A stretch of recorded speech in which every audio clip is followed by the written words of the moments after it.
6 दिसंबर को राम भक्त अयोध्या एक मकसद से आए थे। इस बार राम भक्त कार सेवकों की संख्या हजार नहीं लाखों में थी। उत्तर प्रदेश ही नहीं, बिहार, पंजाब, बंगाल, महाराष्ट्र से लेकर दक्षिण तक से कार सेवक अयोध्या पहुंच गए थे। सांकेतिक कार सेवा की जो बात कही जा रही थी, उससे पहले जो भी भाषण दिए गए थे वह भावनाओं को भड़काने वाले थे। बाबरी मस्जिद को गुलामी का प्रतीक और मुगलों के अत्याचार का प्रतीक बताया जा रहा था। उसे मिटा देने की बात कही जा रही थी। हालांकि मामले के शांतिपूर्ण समाधान की बात भी कही जा रही थी। इसके बाद भी भीड़ ने 500 सालों के इंतजार को इस दिन खत्म कर देने का मन बना लिया।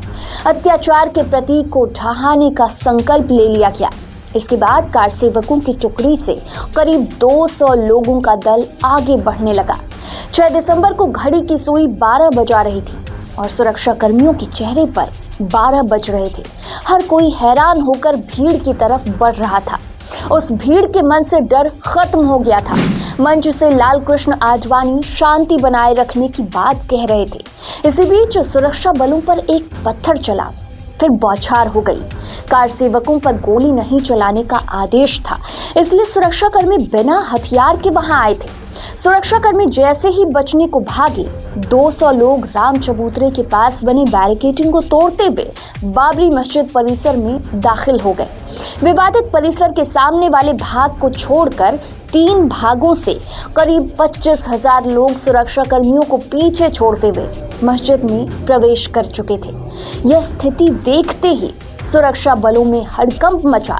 सीआरपीएफ के डीआईजी ओपीएस मलिक तत्काल कूदते फांदते बाबरी मस्जिद परिसर में घुसे। वे सादी वर्दी में थे। उस समय बाबरी परिसर में सीआरपीएफ की 4 कंपनियां तैनात थी। सीता रसोई की छत पर बने पुलिस कंट्रोल रूम में लखनऊ जोन के आईजी अशोक कांत सरन हैरान परेशान खड़े थे। डीआईजी उनसे पूछ रहे थे, अब क्या करें? फैजाबाद डीएम और एसएसपी भी भागते हुए सीता रसोई की छत की तरफ आ रहे थे। उनके साथ कार सेवा के सही प्रकार से संचालित कराने को पहुंचे सुप्रीम कोर्ट के ऑब्जर्वर तेज शंकर भी मौजूद थे। राम कथा कुंज के मंच से लाल कृष्ण आडवाणी लगातार कार सेवकों को लौटने की अपील कर रहे थे। बाबरी परिसर में जैसे ही 25,000 कार सेवक घुसे, वहां तैनात सीआरपीएफ और पीएससी के जवान 15 मिनट के भीतर बाहर निकल गए। मतलब दोपहर 12 बजे तक बाबरी परिसर कार सेवकों के कंट्रोल में था। कार सेवकों ने सबसे पहले वहां लगी हॉटलाइन काटी। इसके बाद उखड़ी पड़ी बैरिकेडिंग में लगी लोहे की पाइपों से गुंबद पर हमला बोल दिया। लोहे की पाइप के प्रहार के कारण गुंबद से चिंगारियां निकल रही थी। अयोध्या के वरिष्ठ पत्रकार वीएन दास इस घटना की आंखों देखी सुनाते हुए उसी दौर में चले जाते हैं। वे कहते हैं कि कार सेवकों का एक दल मीडिया कर्मियों पर भड़का हुआ था। सुप्रीम कोर्ट के ऑब्जर्वर तेज शंकर ने जब कार सेवकों का जुनून देखा तो उनके होश उड़ गए। वह राम चबूतरा की स्थिति देखने आए थे। उन्हें यह देखना था कि राम चबूतरा पर कोई निर्माण तो नहीं किया जा रहा है। सीएम कल्याण सिंह ने फैजाबाद डीएम को उनका पूरा ध्यान रखने का आदेश दिया था। तेज शंकर को खुश रखा जाना था। कहा गया था कि कहीं वे सुप्रीम कोर्ट में किसी निर्माण की रिपोर्ट न कर दें, इसके लिए उनका विशेष ख्याल रखा जाए। तेज शंकर राम चबूतरा पर मौजूद थे।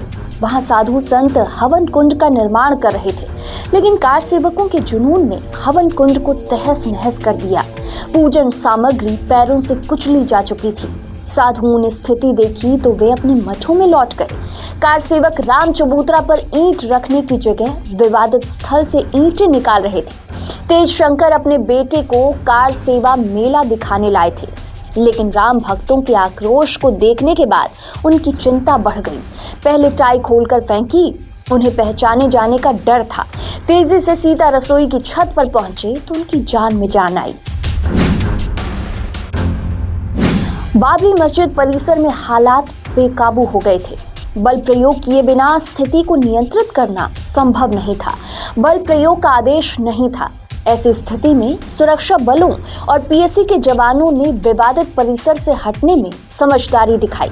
पुलिस का अहिंसक चेहरा देखकर कार सेवक उनसे भिड़ने की जगह मित्र बन गए। विवादित परिसर के पास पुलिस बल की ओर से कार सेवा पर नजर रखने के लिए वॉच टावर बनाया गया था। इस पर एक गणवेशधारी चढ़ गया। वह सीटी बजाकर लगातार कार सेवकों को निर्देश दे रहा था। वह बाबरी विध्वंस का निर्देशन कर रहा था। इसी बीच कार सेवकों के दल ने अयोध्या के सभी टेलीफोन की लाइनें काट दी। राम जन्मभूमि के भीतर बने कंट्रोल रूम के भी संचार ठप हो गए। ढांचे पर हमले के 20 मिनट के भीतर कार सेवकों के हाथ में पूरा नियंत्रण था। कार सेवकों का अगला निशाना पत्रकार बने। उनके कैमरों को तोड़ दिया गया। इसके बाद कार सेवकों का बाबरी मस्जिद के गुंबदों पर हमला तेज हुआ। बाबरी मस्जिद की गुंबद पर कार सेवकों का कब्जा था। देखते ही देखते गुंबद में एक छेद कर दिया गया। इससे हुक फंसाकर रस्सी लटकाई गई। इससे सैकड़ों कार सेवक गुंबद तक पहुंच गए। गुंबद पर कार सेवक ही दिख रहे थे। भीड़ ज्यादा बढ़ी तो गुंबद से कार सेवक गिरने लगे। 5 घंटे की कार सेवा के दौरान करीब 150 कार सेवक गुंबद से गिरकर घायल हुए।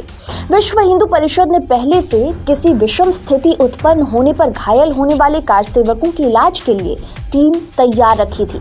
टीम के पास स्ट्रेचर नुमा चारपाई और एम्बुलेंस था। घायलों को यह टीम अस्पताल भेज रही थी। प्रशासन हालात को बेकाबू बता रहा था, वहीं कार सेवक हालात को काबू में बता रहे थे। कोई कुछ भी सुनने को तैयार नहीं था। निहंग मराठाओं और यूपी बिहार के कार सेवकों ने कार सेवा पूरी होने तक अभियान जारी रखने की बात कही। राम कथा कुंज के मंच से लाल कृष्ण आडवाणी लगातार कार सेवकों को वापस लौटने की अपील कर रहे थे। वे डांट भी रहे थे। असर ना होता देख अशोक सिंघल ने बाबरी को मस्जिद की जगह मंदिर बताया और उसे नुकसान न पहुंचाने की सौगंध दी। लेकिन भीड़ ने तो आज कुछ अलग ही तय कर लिया था। रामलला की सौगंध भी काम नहीं कर रही थी। इसके बाद अशोक सिंघल और महंत नृत्य गोपाल दास मंच से उतरकर बाबरी परिसर की तरफ बढ़े। महंत नृत्य गोपाल दास का सभी सम्मान करते थे।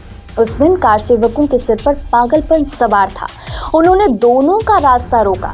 दोनों आगे बढ़ने की कोशिश की तो पगलाई भीड़ ने उनके साथ भी बदसलूकी कर दी। एक का तो कपड़ा फट गया। इसके बाद दोनों वापस आ गए। किसी ने इस बीच सूचना दी कि मस्जिद के गुंबद पर चढ़े कार सेवक दक्षिण भारत के हैं। आरएसएस के शीर्ष नेता एचबी शेषाद्री मंच पर गए। तमिल, तेलुगु, कन्नड़ और मलयालम में उन्होंने कार सेवकों से वापस आने की अपील की। कोई कुछ सुनने को तैयार नहीं था। इस बीच कार सेवकों में से किसी ने माइक का तार काट दिया और फिर सब कुछ उनके हिसाब से शुरू हो गया। बाबरी मस्जिद की गुंबद पर कार सेवक चढ़े थे। वे उसे तोड़ने की कोशिश कर रहे थे। इस क्रम में मस्जिद की छत का एक हिस्सा गिरा। इसमें दबकर पीएम पीवी नरसिंह राव के बेटे प्रभाकर राव के घरेलू नौकर के बेटे की मौत हो गई। वह भी कार सेवा के लिए आया था। दिल्ली से उसकी खबर ली जा रही थी। इसी बीच प्रभु रामलला बाबरी मस्जिद से बाहर आ गए। गर्भगृह से पुजारी आचार्य सत्येंद्र दास रामलला की मूर्ति लिए बाहर निकले। इसका अर्थ था कि अब कार सेवकों के लिए रास्ता पूरी तरह से खाली हो चुका था। इसी बीच खबर फैली कि रामलला की मूर्ति गायब हो गई। उधर कार सेवकों का गुंबदों पर हमला तेज हो गया। दोपहर 1:45 पर कंट्रोल रूम में लखनऊ से एक रेडियोग्राम आया। इसमें कहा गया कि केंद्रीय बलों का सहयोग लेकर स्थिति को काबू में करें। यह भी सुनिश्चित किया जाए कि गोली ना चले। आगे की कहानी आपको अगले एपिसोड में सुनाएंगे। देखते रहिए पंचतत्व। नमस्कार।